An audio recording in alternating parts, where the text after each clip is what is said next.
지금 계속 대신방 주간입니다. 여러분들이 계속 그 대신방을 위해서 기도해 주시고 또 여러분들이 대신방을 받으실 때에 이 말씀이 우리 가정에 선포되어져서 우리 가정과 가문의 그 고질적인 상처와 불신앙을 틈타는 흑암이 무너지는 시간 되게 하여 주시옵소서.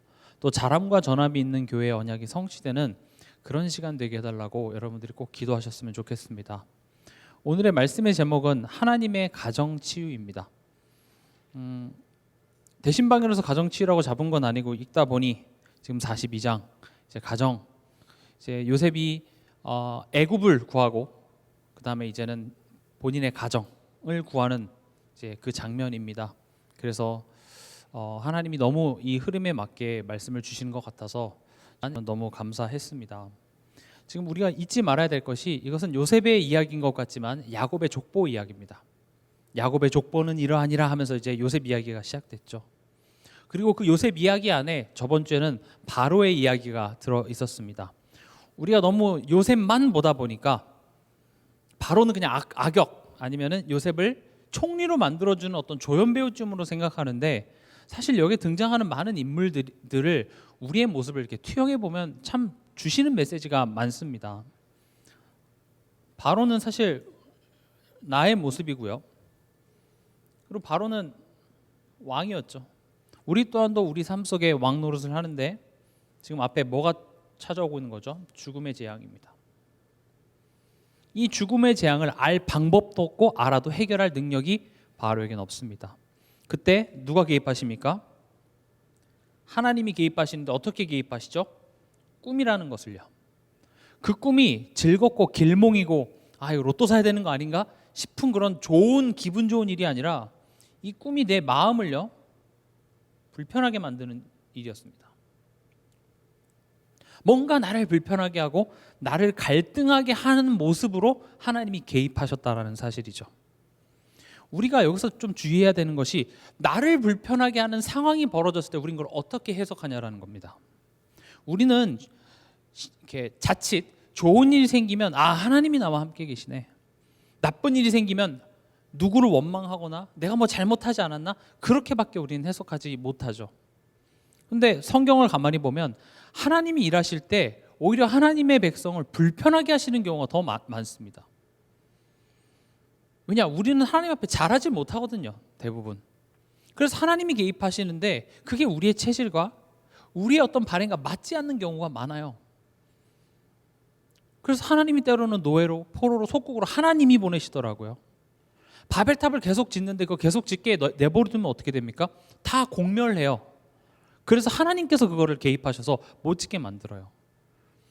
그거 못 지어서 우리는 섭섭할 수 있지만 못 짓게 만드시는 게 차라리 은혜죠. 지었다가 다 망하는 게 아니라. 그래서 우리가 삶 속에서 좋은 일이 있었을 때 당연히 그 좋은 일을 가지고 하나님이 지금 내 삶 속에 역사하신다라고 인지하는 건 좋은 겁니다. 그러나 안 좋은 일이 있을 때, 내 마음이 뭔가 불편할 때, 내 뜻과 나의 바람대로 상황이 흘러가지 않을 때, 또 저 사람이 내 마음을 어떤 얘기로 불편하게 할 때 거기에도 하나님의 개입이 있을 수 있다는 사실을 우린 기억해야 돼요. 바로가 지금 이 마음이 불편한 꿈을 어떻게 해석했죠? 그 꿈을요 내 수준, 내 경험대로 해석했으면 절대 앞으로 죽음의 재앙이 찾아온다라는 사실을 알 방법이 없어요. 또 내가 다른 사람을 의지했더라면, 다른 꿈 해석해 주는 사람을 의지했더라면 결국 뭐밖에 없습니까? 이 해석 잘못하면요 재앙이고 죽음입니다.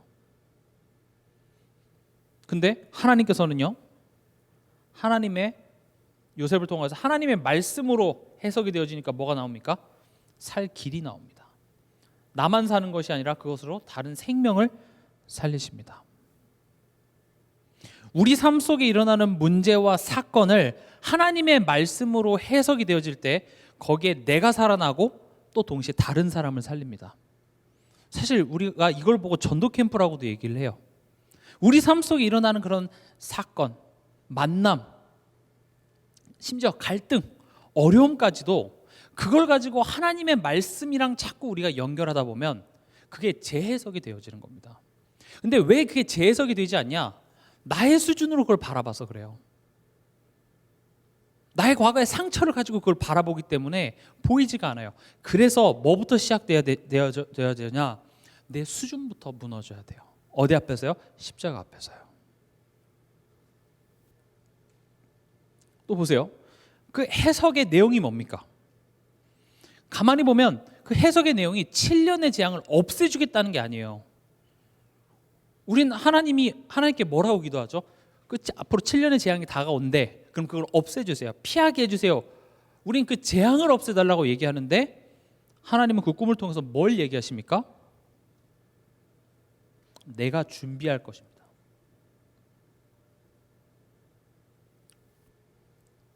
되게 중요한 부분이에요. 재앙을 없애주는 것이 아니라 그 재앙 속에서 살 길을 알려주고 내가 준비할 것을 알려주십니다. 여러분들이 처한 어려움, 문제, 그걸 해결할 능력이 없으신 것이 아니라 그 상황 속에서 살 길을 알려주시고 내가 해야 될 것을 알려주세요. 우리 가정의 가문의 문제 앞에서 그 문제를 해결하시는 것은 하나님한테 일이 아니나 그 상황 속에서 내가 준비해야 될 것을 하나님은 말씀해 주신다는 겁니다. 그게 사실은 오늘 메시지 또 이번 주 강단 말씀이랑도 연관이 있어요. 지금 예수님은 눈앞에 있는 그 풍랑을 해결하지 못해서 그러는 게 아니에요. 그 풍랑 속에서 준비되지 않은 우리 모습을 알게 하시고 그것을 준비하게 하시는 거예요. 지금 눈앞에 있는 풍랑이 문제입니까? 아니에요. 진짜 문제는 그 풍랑 앞에서 예수님이 탔음에도 불구하고 지금 내 마음속에 그 풍랑 두려워하고 그럴 필요 없는 자리에 서 있는 지금 내가 준비되어 있지 않아요. 그래서 하나님은 그거를 좀 치유하시길 원하시는 것이죠. 그래서 우리가 알아야 될 것은 하나님의 관심과 하나님의 시간표는 나에게 있다는 사실입니다. 사실 가정 치유도요, 거기서부터 시작돼야 돼요. 그냥 억울한 나, 후회 많은 나, 그래서 저 사람, 이 환경, 이 남편 그거 바꿔주세요. 백날 천날 기도해봤자 사실 하나님의 관심은 여러분들에게 있고 하나님의 뜻은, 하나님의 시간표는 여러분들에게 있기 때문에 왜 안 바뀝니까? 안 된다니까요. 아브라함도 애굽으로 내려갈 때 애굽을 바꿔주시옵소서, 바로의 마음을 바꿔주시옵소서 아니었어요. 아브라함 한 사람 내가 너를 복이 되게 하여. 근데 아브라함이 준비가 안 되니까 어떻게 됩니까? 아내를 누이라고 팔아요. 그러나 하나님은 세상을 바꾸는 것이 아니라 아브라함을 바꿔서 아브라함을 통하여서 세상을 바꿔내십니다. 우리는 복음 안에서 하나님이 나를 향한, 내가 자라나야 되고 내가 성장해야 되고 내가 누려야 될 것을 하지 않고 세상을 바꿔달라고 얘기를 해요. 마치 그건 뭐냐, 시험 전날에 하나님 내일 학교에 불이 나게 해 주시옵소서. 저 한 번쯤은 그런 기도 해봤습니다. 저도 시험 공부가 안 돼가지고 학교에 불이 나게 한다든지 아니면 뭐 전산에 오류가 난다든지. 근데 그 기도를 안 들어주시더라고요. 근데 언제 기도가 가장 빡세게 잘 되냐, 시험 준비할 때보다 그 시험지가 이렇게 앞에서 이렇게 넘어올 때 있잖아요. 뒤로 넘어올 때 그때 그걸 바라보면서 이제 기도하죠. 지혜를 더하여 주시옵소서. 근데 공부한 만큼 되더라고요. 하나님이 지혜를 못 주셨을까요? 찍어도 100점 맞게 할 수 있는 하나님 되시는데 하나님은 그렇게 하지 않습니다. 왜냐? 학교를 불나게 해서 시험 한 번 못 보게 하는 것은 우리에게 유익하지가 않아요. 마찬가지입니다. 여러분들이 지금 가정에서 또 삶 속에서, 직장에서, 교회 안에서, 사람들과의 관계 속에서 겪는 문제가 하나님의 지금 주권 밖에 일어나는 일이 아니라 우리에게 그것을 가지고 굉장히 유익한 것을 만들어내시고자 우리에게 허락하셨어요. 이번 주 강단 말씀도 어차피 풍랑을 잠잠하게 할 거면은 왜 시차가 있냐는 거죠. 항상 그런 식이에요. 하나님이 일하는 방식이 홍해를 미리 갈라놓으면 서로 좋잖아요. 나도 하나님에 대해 오해할 일 없고 하나님도 나의 원망을 들으실 일 없고 피차 좋잖아요. 근데 출애굽은 시켜놓고 홍해 앞에다가 우리 딱 세워놔서 거기서 원망하고 돌아가자 그 얘기 끝나기가 무섭게 홍해 갈라요. 와, 얼마나 민망해요. 풍랑도 풍랑이 막 이러면 예수님이 일어나서 짠 하면은 좋은데 우리가 막 생쇼를 하고 죽겠다 했는데 그제서 예수님이 일어나서 잠잠케 해요. 왜 그렇게 하실까요? 하나님한테는요, 그 풍랑을 잠잠케 하는 그것은 아무것도 아니에요. 여러분들이 고민하고 어려워하는 그 문제 자체가 사실 하나님에게 문제가 아니라 그 문제 앞에서 우리의 드러나는 모습들이 하나님은 그걸 문제라고 보는 거예요. 사실 그걸 문제 삼으시는 건 아닙니다. 왜냐? 그게 문제가 됐기 때문에 예수님이 십자가에서 완전히 해결하셨고, 그래서 그 문제를 끝내놨는데 네가 지금 그러고 있으니까 그러지 말라고 지금 얘기하시는 거예요. 개입인 거죠. 예수님이 십자가에서 우리의 죄를 해결하지 않았다면 그런 게 문제가 돼요. 염려하는 거, 걱정하는 거, 이거 모두 다 하나님에 대한 불신앙이잖아요. 아담이 몇 번 불신앙해서 죄인 됐죠? 한 번이에요. 예수님이 십자가에서 우리를 위해 대속하셨기에 그게 문제되지는 않지만 이미 끝내놓은 걸 가지고 우리가 또 거기 앞에서 걱정하고 있으니까 하나님께서는 계속 그런 문제와 사건 앞에서 우리의 모습을 마주하게 하시고 그걸 치유해내신다는 겁니다.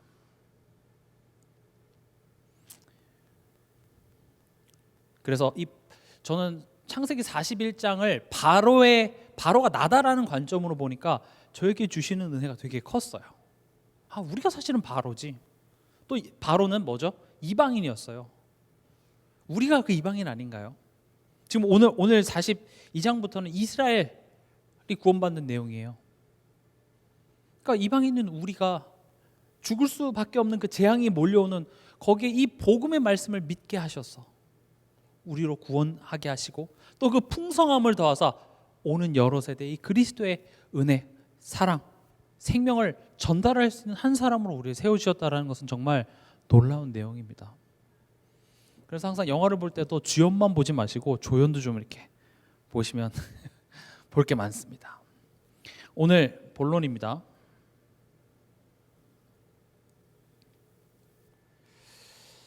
오늘 내용은요, 이제 흉년이 이제 7년 동안 풍년이 끝이 나고 이제 흉년 2년 차 접어드는 때입니다. 이제 42장 시작이 이제 야곱의 가족들의 그쪽으로 이제 돌아가게 되죠. 이제 모아둔 곡식이 다 떨어졌습니다. 7년 동안 풍년이 있다 보니까 이걸 뭐 많이 비축해내야겠다는 생각도 못하죠. 근데 이제 곡식이 다 떨어지고 그래서 형들을 이제 애굽으로 보냅니다. 그리고 형들은 거기서 이제 요셉을 만나게 되는데 요셉을 알아보지 못하죠. 당연히 상상도 못하죠. 뭐 노예 시장에서나 어디 있을 법하지 감히 이집트의 총리가 됐을 거라고는 감히 상상도 못하죠. 그리고 그러나 요셉은 알아보죠. 그리고 요셉이 이제 그 꿈이 이루어진 것을 딱 생각하더니 9절에 보면 정탐꾼이라고 갑자기 몰아갑니다. 너 스파이지. 그리고 너네 살고 싶으면 너네 10명 중에 1명 여기 남고 가서 동생 데리고 와. 이렇게 얘기를 해요.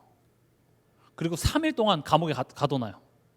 그리고 4일째 되는 날 가서 오케이 그러면 1명만 남고 일단 너네 굶어 죽으면 안 되니까 곡식 가져가서 1명 인질로 잡고 너네 베냐민 동생 데리고 오라고 얘기를 합니다.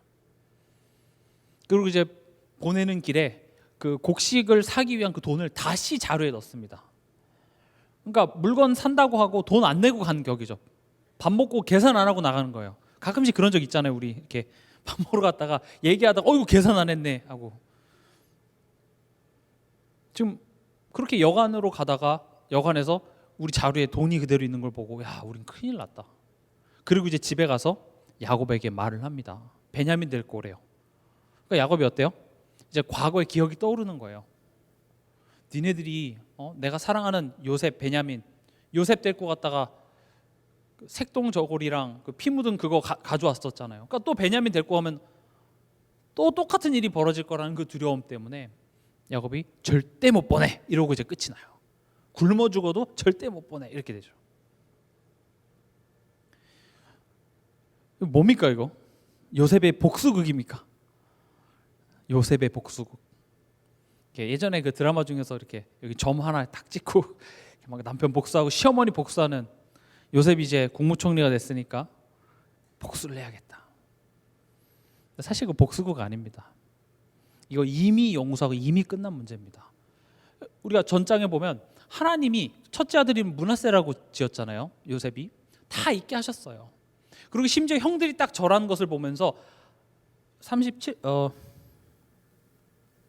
9절에요. 요셉이 그들에 대하여 꾼 꿈을 생각하고 그 다음에 그들에게 이르되 너희는 정탐꾼들이라 이렇게 나왔죠. 그러니까 딱 절했을 때 하나님의 꿈이 이미 성취됐음을 딱 봤어요.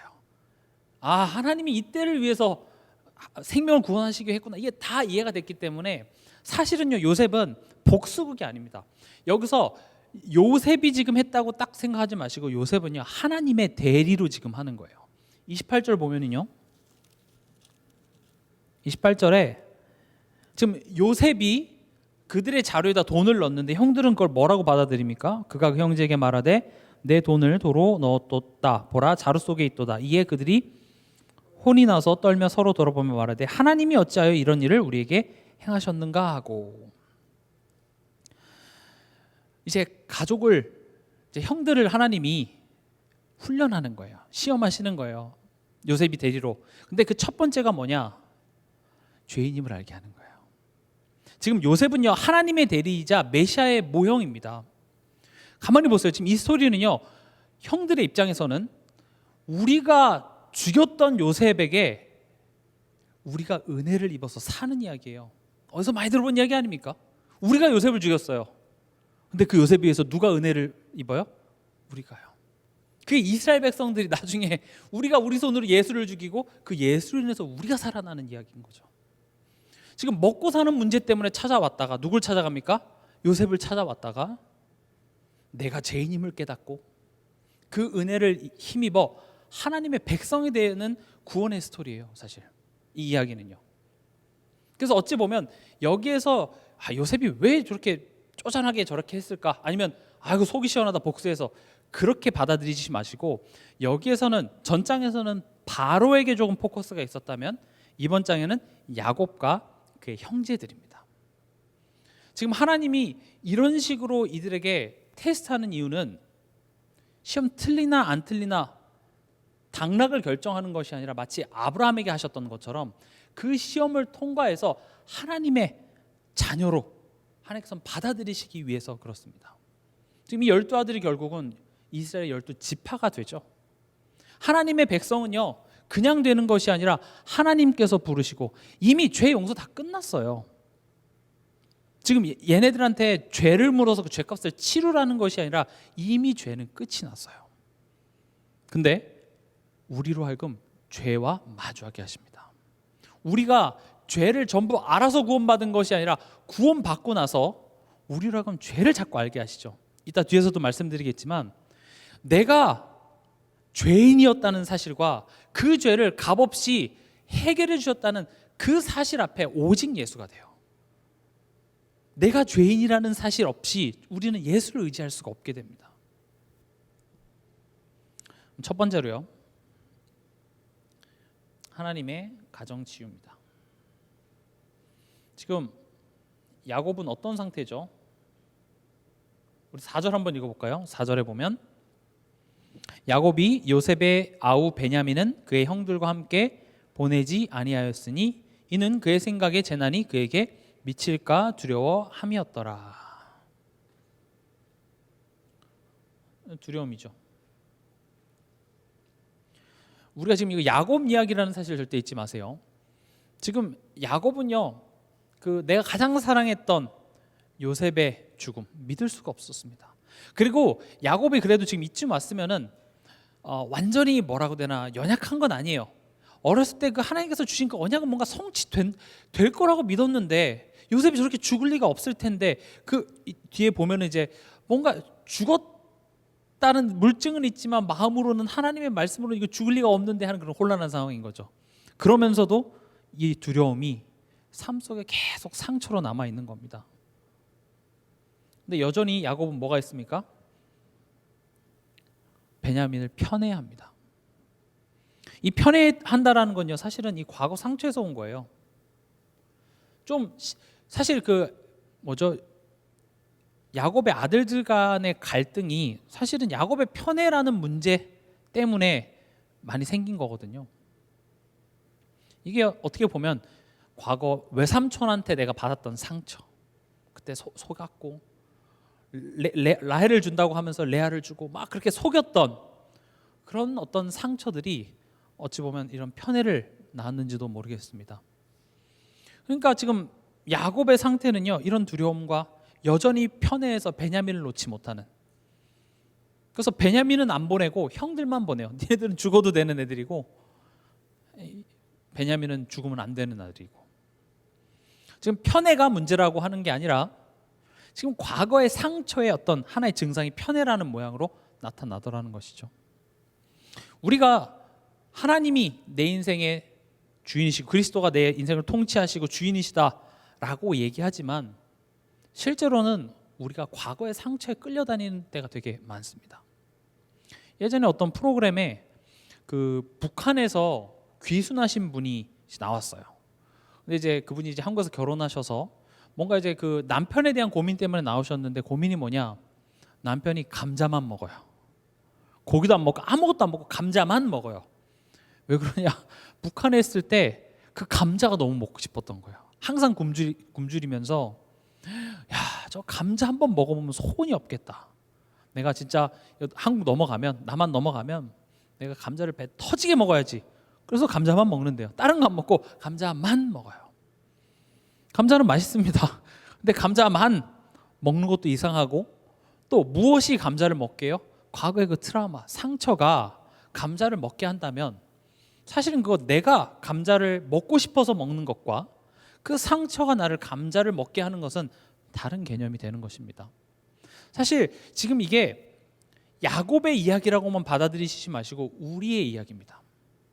제가 말씀 운동을 하면서 우리 모든 사람은 이 두려움의 종 노릇을 합니다라는 것에 사람들이 크게 이렇게 아니요, 전 별로 두려움 없어요, 저 뭐 걱정 없는데요 라고 얘기해요.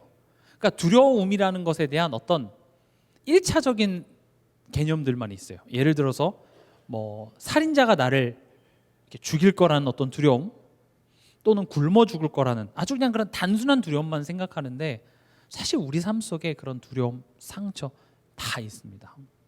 그런 두려움이 우리를 일하게 만들고요, 그런 두려움이 내 자녀에게 잔소리를 하게 만들고요, 다 두려움이에요. 근데 특별히 지금 야곱 같은 경우는 그 과거의 상처들이 차곡차곡 쌓여져 있는데, 그게 뭘 만들어내요? 나의 선택을 만들어내고, 그런 선택들이 모여져서 그게 우리의 가치관이 되는 거예요. 그래서 여러분들이 자녀를 양육하거나 할 때도 별거 아닌 것 같지만 나의 선택이 결국 자녀의 가치관이 돼요. 근데 내가 왜 그걸 선택하느냐가 되게 중요한 거겠죠. 내가 왜 그걸 선택합니까? 여러분들이 사람과의 관계 속에서 왜 그 사람으로부터 멀어지기를 선택합니까? 내가 왜 그 사람과 만나는 것을 그만하는 걸 선택합니까? 그런 선택 속에 만약에 두려움이 계속 깔려 있다 보면 그게 알게 모르게 내 자녀에게 그대로 복사가 돼요. 똑같은 선택을 해도 그 무엇이 그런 선택을 만들었느냐가 자녀에게 전달되더라는 겁니다. 그래서 우린 스스로 이 부분들이 점검되어져야 돼요.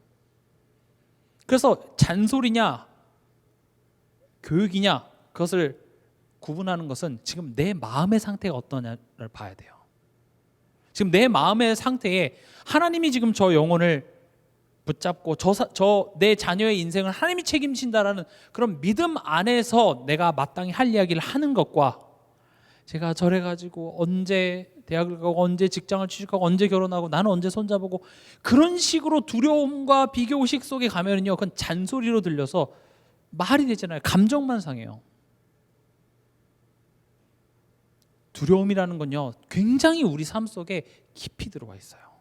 그리고 그런 두려움들이 우리로 하여금 자꾸 말을 하게 하고 움직이게 한다니까요. 근데 불신자들은 당연히 그 두려움의 종으로 살아야 돼요. 선택의 여지가 없어요. 그렇게 해야지 어떡하겠어요. 근데 우리는 그 두려움, 죽음의 두려움을 죽음으로 십자가에서 해방시키셨어요. 더 이상 우린 그 두려움의 종로로 탈 필요가 없는데, 자꾸 어떤 상황에 딱 놓이면 우린 그 두려움이 확 올라와서 그 두려움이 시키는 대사를 치니까 그게 가정 안에서 평화를 깨는 거예요. 서로 감정이 상해요. 똑같은 말도 그래, 하나님이 지금 내 자녀의 인생을 지금 붙잡고 계셔. 그러면서 그 자녀를 위해 기도하면서 지금 내가 할 말을 한다? 한번 여러분 실험해 보세요. 절대 그게 감정으로 받아들여지지가 않아요. 문제는 그 말을 할 때, 그런 행동을 할 때 내 마음의 상태가 어떤지, 정말 하나님의 주권이 인정되어지는지, 두려움이 지금 이 말을 시키는 것인지, 아니면 하나님께서 지금 나로 하여금 내 자녀에게 할 말을 하게 하시는지 여러분들이 한번 점검해 보시기 바랍니다.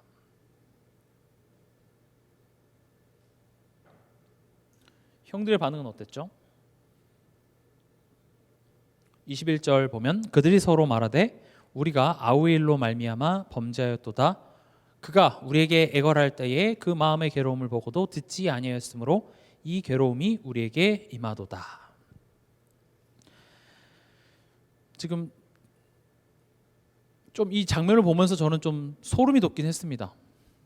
그러니까 지금 여기 뭐라고 되어 있냐면 그가 우리에게 애걸할 때, 그러니까 요셉이 살려줘 형, 살려줘 했을 때 그걸 보고도 안 들었대요. 이거 좀 문제 있죠 이거.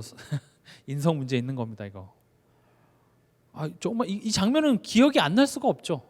요셉한테도 지금 구덩이 밑에서 형들한테 살려달라고 하는 그런 모습. 그러나 형들은 웃으면서 그냥 그렇게 팔고 가버리는 그 모습이 참 요셉한테는 이건 절대 잊을 수가 없는 겁니다. 어마어마한 상처고 트라우마죠.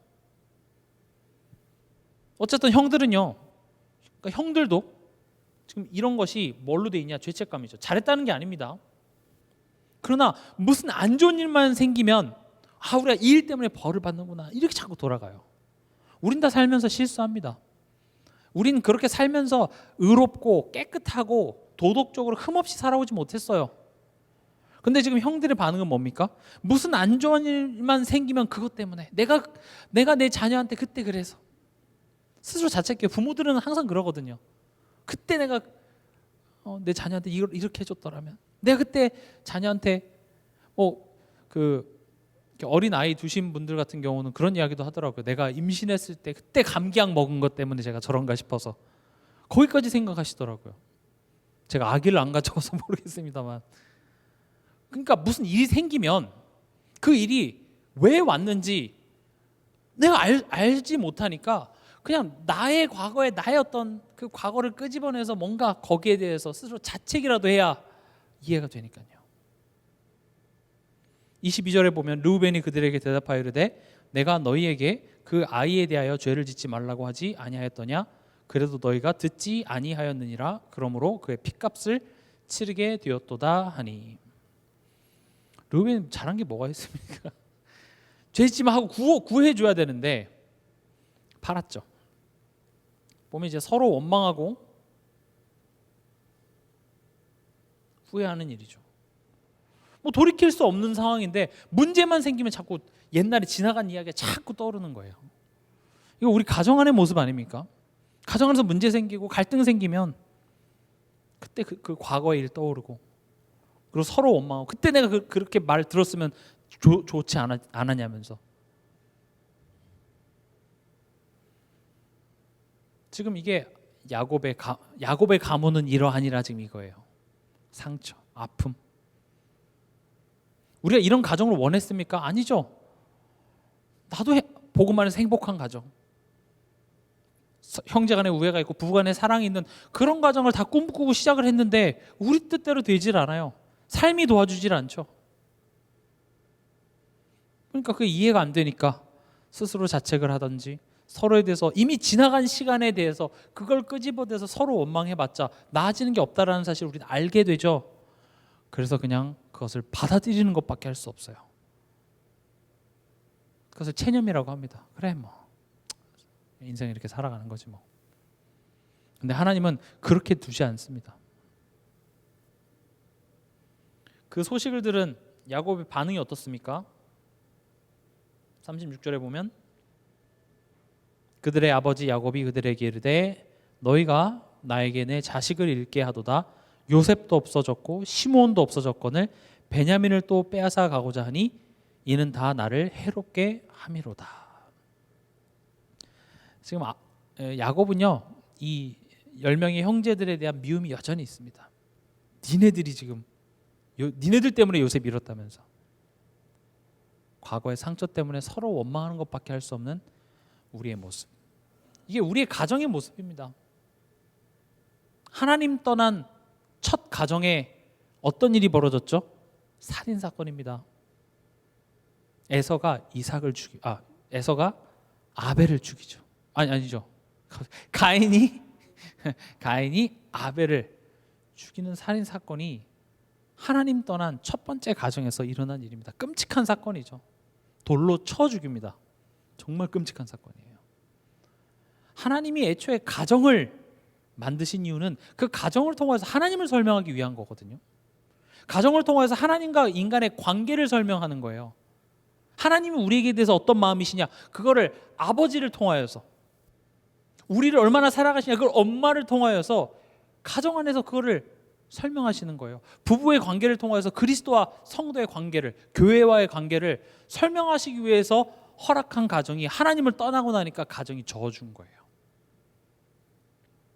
행복이신 하나님을 사랑하는 저 사람에게로부터 내가 대신하려고 하니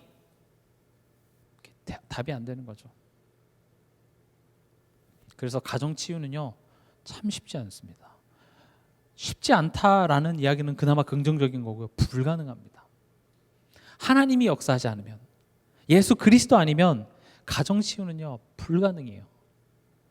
뭐 오은영 박사가 중재해서 조금 나아질 수 있으나 치유되어지지는 않습니다.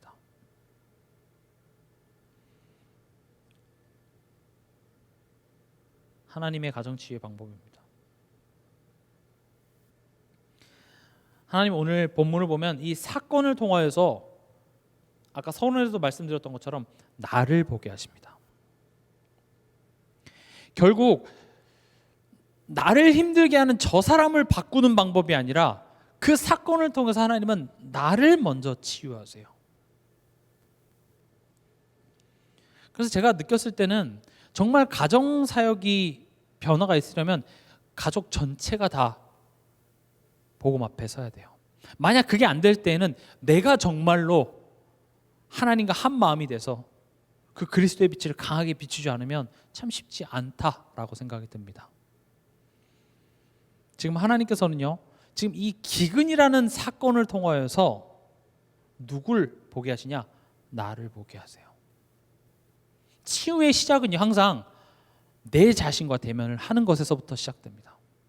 그냥 다 끝났어, 없어 그렇게 해서 덮고 끝나는 게 아니라 가만히 보세요. 성경에 있는 모든 인물들을 하나님이 부르시고 어떻게 그 인물을 치유해 가시는지 보세요. 그 과거의 상처 앞에 딱 서게 만듭니다. 서게 하셔서 너가 극복해가 아니라 내가 이미 끝내놓은 것을 우리로 확인케 하세요. 그게 진짜 치유가 된 거예요.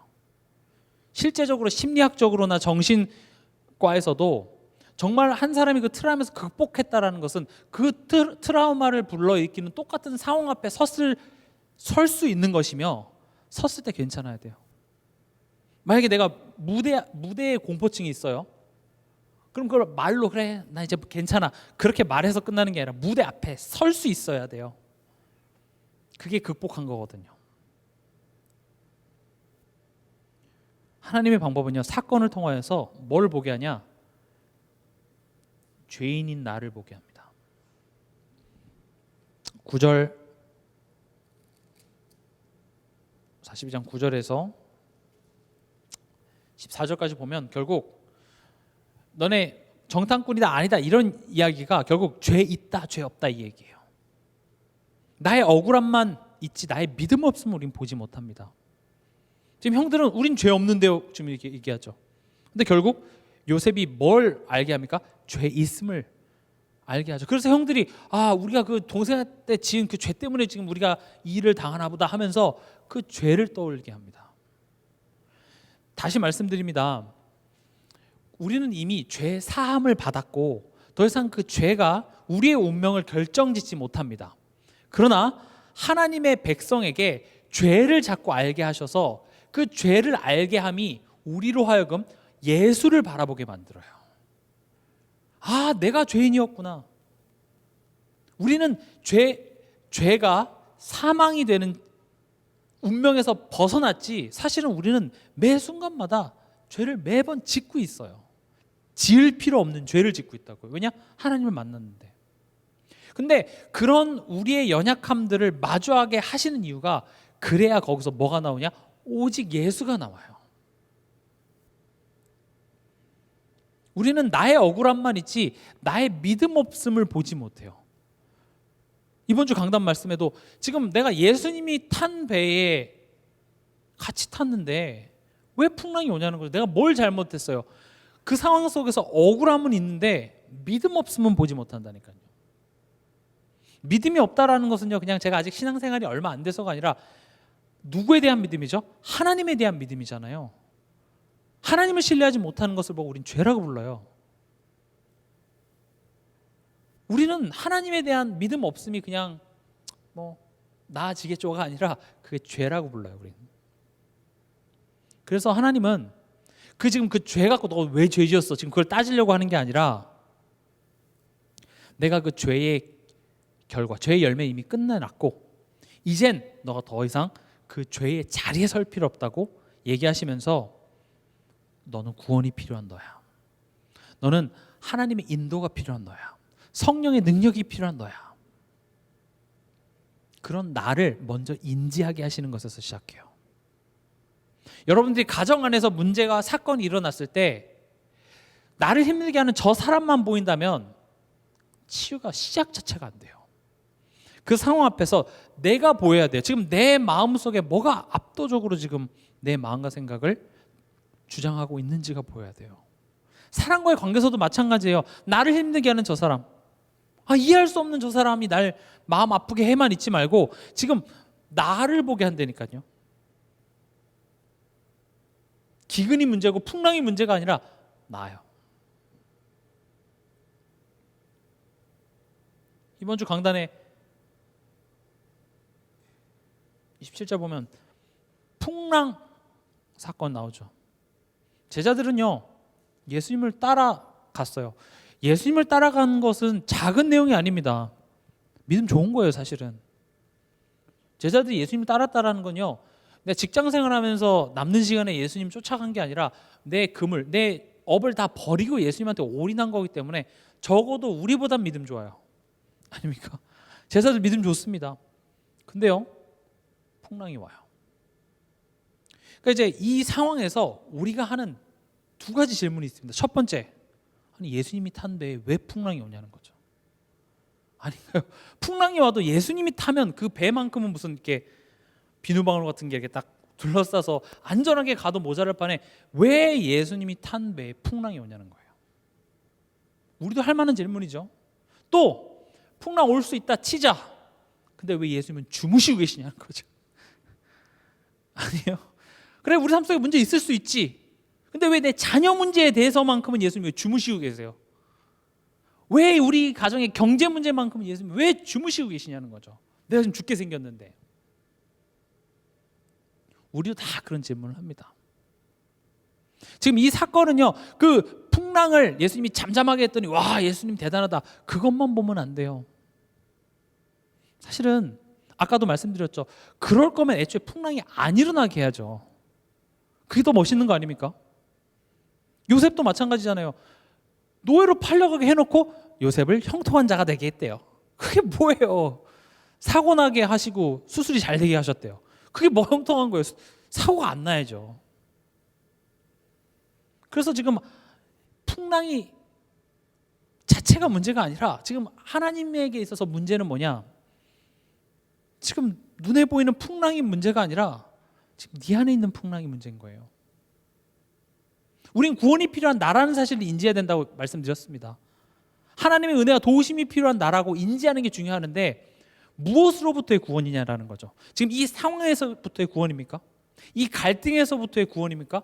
그게 아니라 지금 이 상황 속에 내 인생에 지금 예수님이 지금 내 인생의 배에 같이 타고 계심에도 불구하고 내가 지금 죽게 생긴 그 두려움에 내 안에 지금 눈에 보이는 풍랑보다 더 큰 풍랑이 지금 내 안에 불고 있으니 거기에서부터 구원이 필요한 거예요.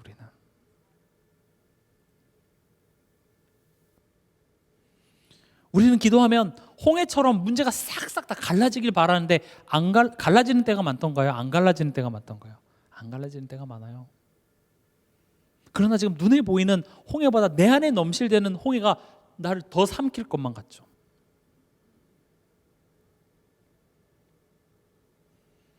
그래서 대부분 가정 안에서 보면 남편의 저런 모습, 자녀의 이런 모습, 내 아내의 이런 모습, 우리 가정의 지금 이런 경제적인 상황에서의 그 모습에서 하나님 날 여기서 구원해 주세요, 이거 바꿔주실 수 있죠, 그 이야기를 한다고요.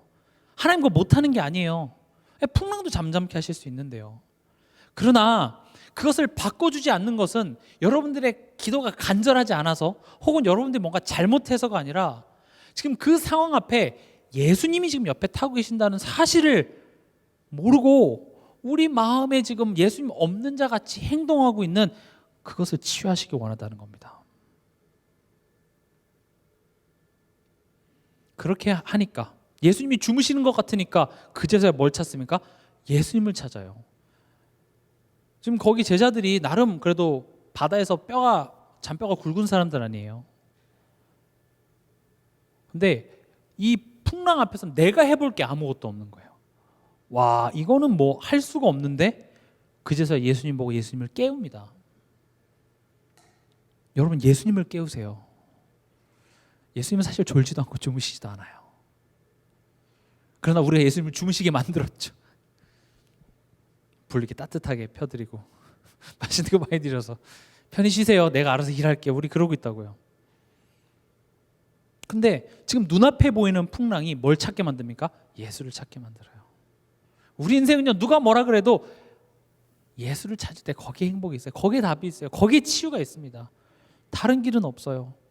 예수를 의지한다라는 것은 그냥 추상적인 개념이 아니라 실제적으로 내 삶 속에 예수를 의지하는 게 의지하는 거예요. 우린 착각하는 경우가 많아요. 메신저나 목사님들이 이렇게 예수가 길입니다 했을 때 그냥 그 듣는 것으로 내가 예수를 의지하고 있다고 생각해요. 근데 진짜 예수 의지하는 것은 그 풍랑 속에서 내가 예수님 깨우는 거예요. 근데 그게 잘 안 돼요. 예수님 깨우는 것보다는 지금 내가 죽게 생겨서 그 공포에 내가 지금 뭐 바가지나 이런 걸로 지금 막 물 푸는 그거죠. 예수님 왜 주무시지? 계속 그렇게 하고 있는 거죠. 하나님의 방법은요, 이 사건을 통하여서 우리로 하여금 예수를 알게 하십니다. 예수를 바라보게 하십니다. 근데요, 제자들은요, 예수님 때문에 안심한 게 아니라 그 풍랑이 잔잔해진 상황에 안심을 해요. 우리도 그렇잖아요. 예수님이 내 인생의 주인이셔서 안심한 게 아니라 다행이다, 이 문제가 해결이 됐네, 아이고 속이 다 그냥 시원하네, 그 문제가 하나 끝나면 우리는 안심한다고요. 근데 그것을 왜 허락했냐? 사실 그 문제가 해결된 것은 누구를 지금 가리키고 있어요? 예수를 가리키고 있어요. 사람들이 예수님에 놀란 게 아니라 그 기적적인 현상에 다들 놀랐어요. 누구시길래 이 파도가 잠잠하냐 하면서 그 현상에 놀랐지 예수님에 놀라지 않았다고요. 지금 사실 이 풍랑 사건은요, 예수가 누군지 몰라서 일어난 사건이에요. 예수를 따랐지만 예수를 몰랐어요. 예수를 정말 알았다면요, 그 배는요 세상에서 가장 안전한 배입니다. 절대 가라앉을 수 없어요. 생각해보세요. 예수님이 물에 빠져 죽었다, 말도 안 되죠. 예수님은 물에 빠져 죽기 위해 오신 것이 아니라 십자가에서 우리를 구원하시기 위해 오셨어요. 절대 가라앉을 수 없는 배예요.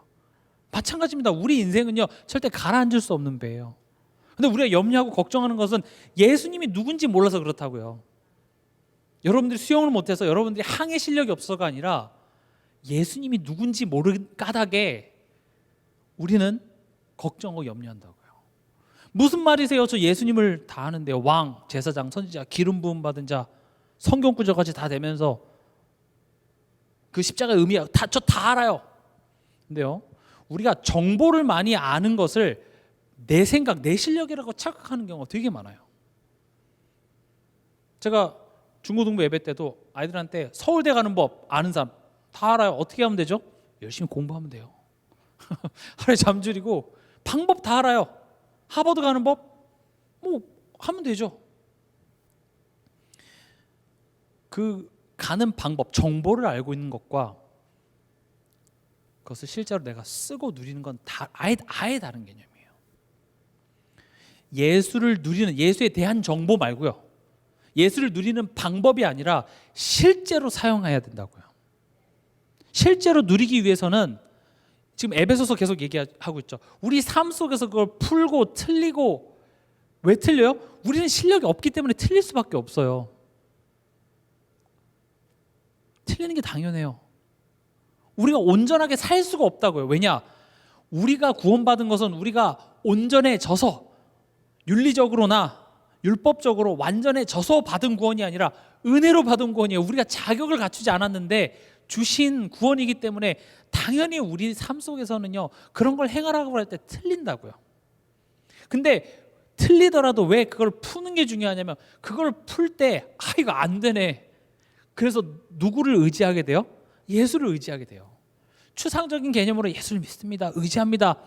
그게 아니라 정말로 삶 속에서 실제로 누려야 된다는 거죠.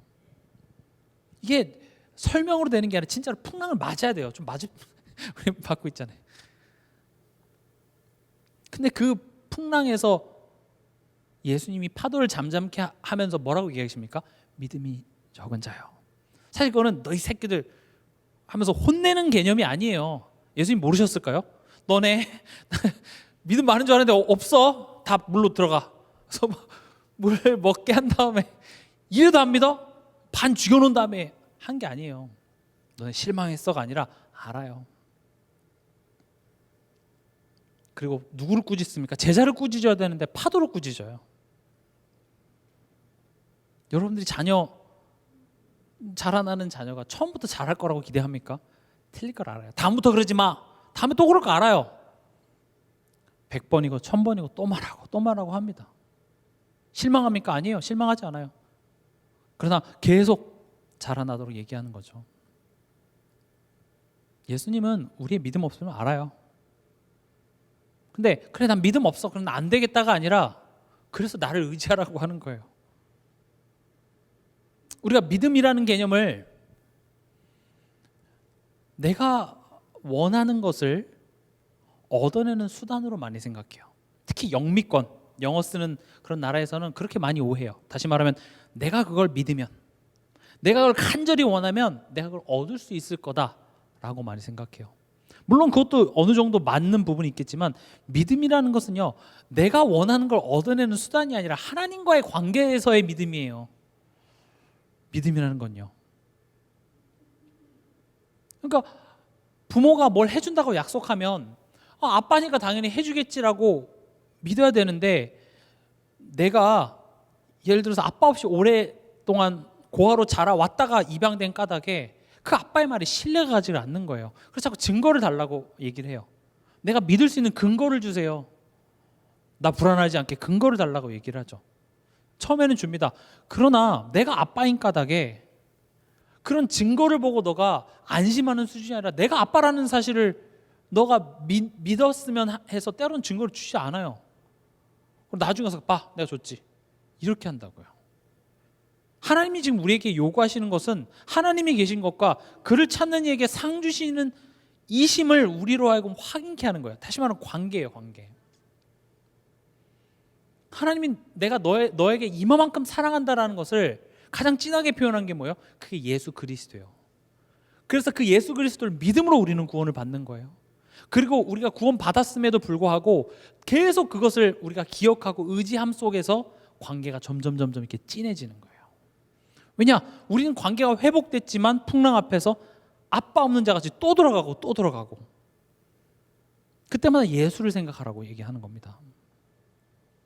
그걸 보고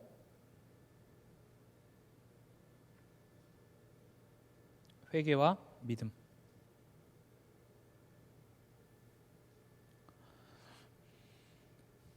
우리 신앙생활에는 항상 이 회개와 믿음이 같이 있어야 됩니다.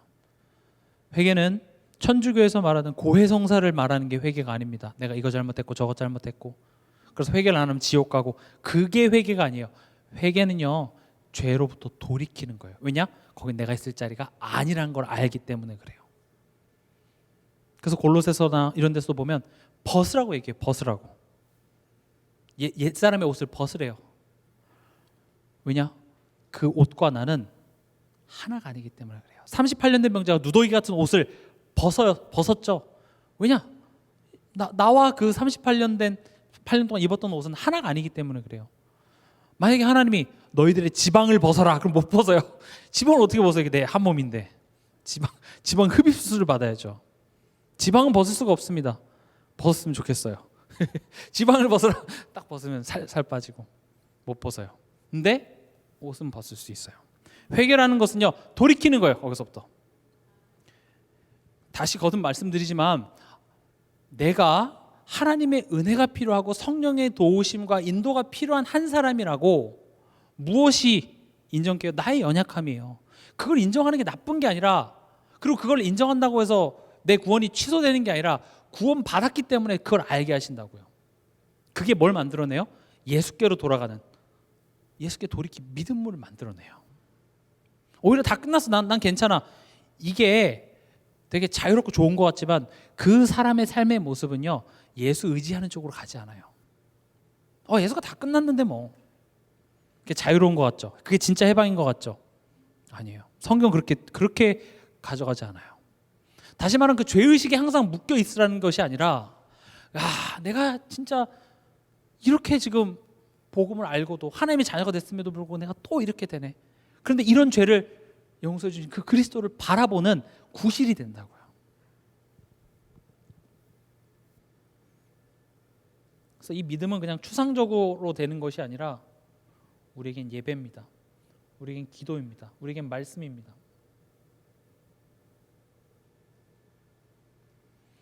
말씀을 정리하겠습니다. 가정 복음화는, 아니면 가정 치유는 하나님께서 문제 사건을 통하여서 구원이 필요하고 하나님의 은혜가 필요하고 치유가 필요한 나 자신을 먼저 마주하게 하십니다. 저 사람의 잘못, 억울한 나가 아니라, 내가 죄인이네, 내가 하나님의 은혜가 필요한 한 사람이네, 내가 예수 그리스도의 그 대속의 은혜가 필요한 내가 한 사람이구나 라는 것을 우리로 하여금 먼저 사건을 통해서 마주하게 하시고, 그 안에서 그럼 내가 할 수 있는 게 없잖아요. 그래서 누구를 의지하게 합니까? 예수를 의지하게 합니다. 그 예수를 통하여서 나를 향하신 하나님의 사랑, 하나님의 마음, 그것을 우리로 확인케 하시는 것이죠. 그때 우리는 소망할 수 있습니다. 내 남편을 소망하는 게 아닙니다. 내 자녀를 소망하는 게 아닙니다. 나를, 이렇게 모질한 나를 여기까지 구원하셔서 이끌어 주신 하나님이 내 남편과 지금 함께 한다면, 또는 나를 지금 믿지 않는 이 가정 가문에 보내신 이유는 나를 통해서 그렇게 살리시기 원하는 거잖아요. 그럼 난 그 하나님을 기대하는 거예요. 그 하나님을 기대하고 소망하는 것이 어디서 나오냐? 나를 지금까지 이끌어 오신 그 하나님의 사랑을 알 때 내가 또 다른 사람을 소망할 수 있어요. 지금 내 삶 속에 하나님에 대한 기대와 소망이 없어요. 그 사랑의 풍성함이 없으면 내가 또 다른 사람을 보면서 낙심밖에 안 돼요. 저게 되겠냐? 가정 안에서 그 소망 없음이 굉장한 상처입니다. 왜냐, 안 바뀌거든요. 말해도 안 바뀌잖아요. 맨날 똑같잖아요. 맨날 그게 그거고 말해도 안 듣고. 그래서 그냥 그 갈등을 피하려고만 하지, 남편을 소망하라고요? 목사님이 같이 살아보세요. 죄송합니다. 저 안 살 거예요. 지금 사람을 보면서 우리는 소망할 수 없어요. 누굴 소망해야 됩니까? 하나님을 소망하는 겁니다.